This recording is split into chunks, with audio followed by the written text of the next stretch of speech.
Princess and the Pea. Once upon a time, there lived a handsome prince. He had loving parents and plenty of friends, and lived a wonderful life in his castle. But one thing made him sad. He did not have a wife. The prince had always wanted to marry a princess, but he wanted her to be clever and funny, and loving and kind. Not one of the princesses that he met at parties and balls was quite right. Some of the princesses were too mean, some were too rude, some were too quiet, some were too loud, and some were just plain boring.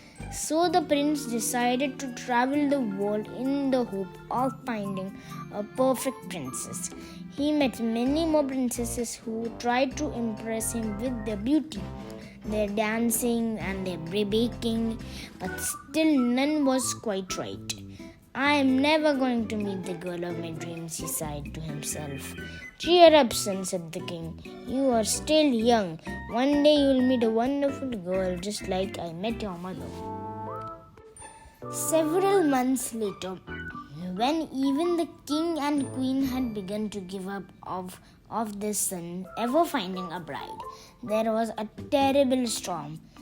Suddenly there was a loud knock on the castle door. I wonder who could be out on such a terrible stormy night, said the prince. When he opened the door, a pretty young girl stared back at him. She was soaked from head to toe. Please, may I come in for a moment, she pleaded. I was traveling to see some friends, but I got lost in this storm, and now I'm very cold and wet. You poor thing, said the queen. You must stay the night. You cannot travel on this weather. The prince smiled at the girl.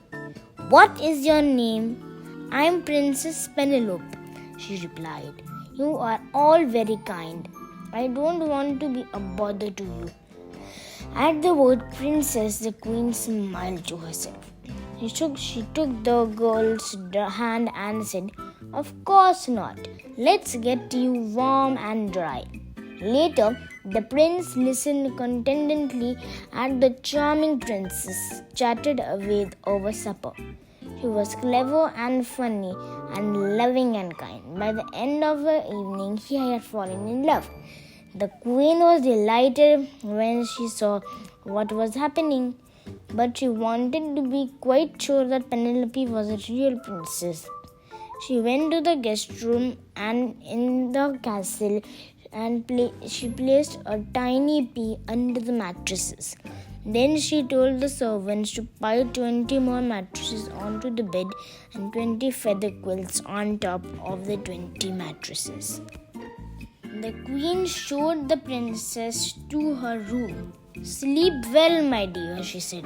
In the morning, the queen asked Penelope how she'd slept. Penelope didn't want to be rude, but she couldn't lie. I'm afraid I hardly slept a wink, she replied.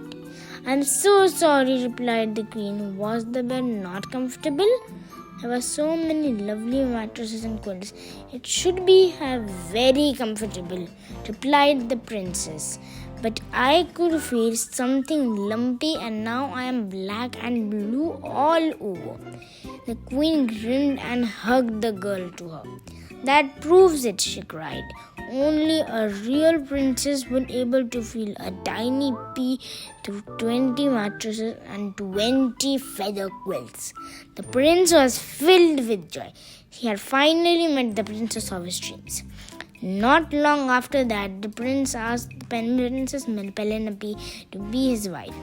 They married and the prince was never unhappy again. And as for the pea, it was put in the royal museum as proof that the perfect princesses do exist. Thank you.